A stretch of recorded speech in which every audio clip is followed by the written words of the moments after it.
Howdy YouTube, howdy people, it's Dustin here. Well, I'm going to tell you a story that you'll think I'm nuts, but it really happened. Yeah, I mean, it's going to be a strange tale and everything, but it really happened to me and my friend when we went rabbit hunting about a few years back.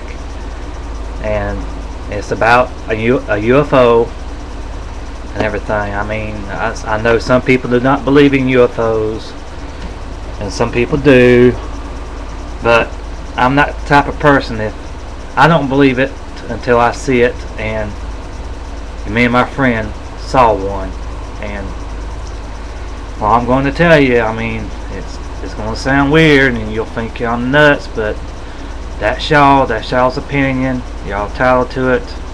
So I'm going to tell you.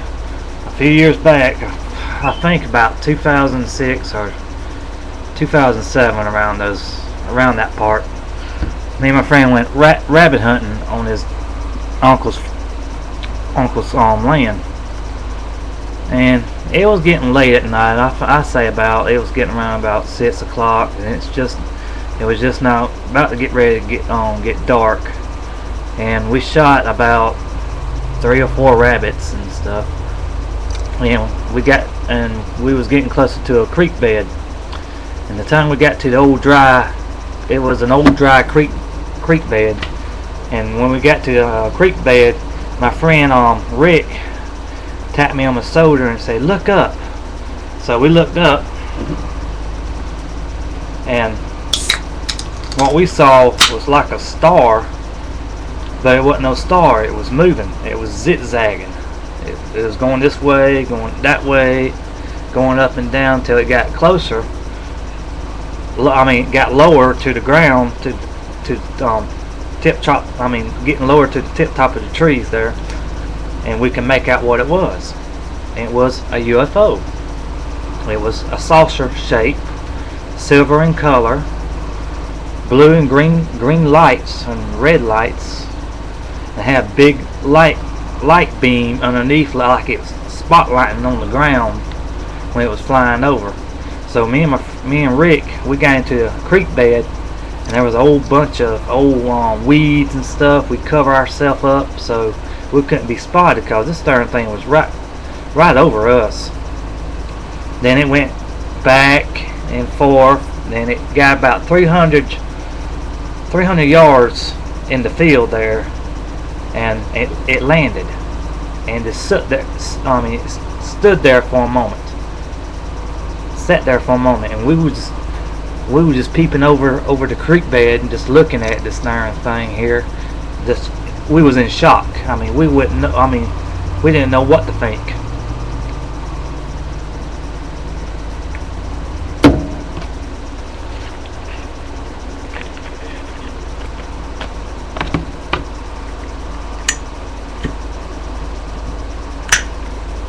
So it stayed on the ground for a few minutes. Then all of a sudden, here comes the weird part. All of a sudden, the doors or something like a light came underneath it, like a ramp was coming down at the bottom of it. I say this darn thing was bigger than a damn football field. Had to be big as a football field. And anyway, like a ramp or a invisible door open or something. And all behold, a woman came out of this damn thing. Yes, a woman. I shit you not, a woman. That's what we saw. She had to be in her. We had binoculars. This darn thing was 300 yards away. We had a good pair of high powerful binoculars, and we saw pretty good. But it was a woman. Lower than behold, it was a woman that came out of this damn thing. Looked like she had to be in her late 30s or something. And when she came out, she had long blonde hair, came all the way down to her butt and everything. And she had on like a blue skin tight suit or something, solid blue. she looked just like us. She looked just like a human female. Strange, huh? I told you it was gonna be strange. But that's what me and my friends saw. That's what me and my friends saw. I mean, you don't have to believe me and nothing like that. But I'm just telling you what me and Rick saw.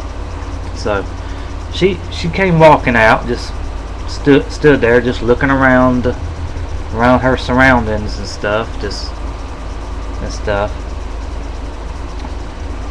And a minute later, little Grays came out behind her, and they was all walking around the ship and nothing, just examining the ground and stuff.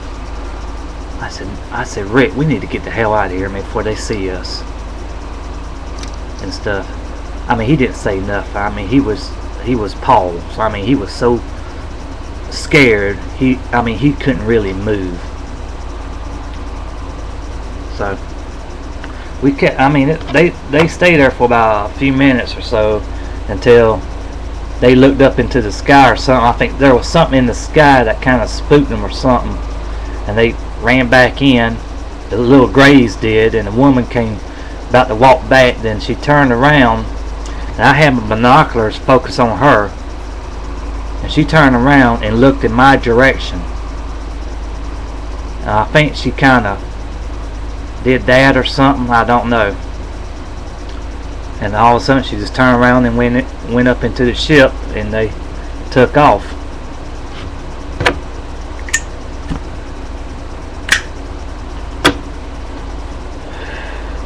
And I told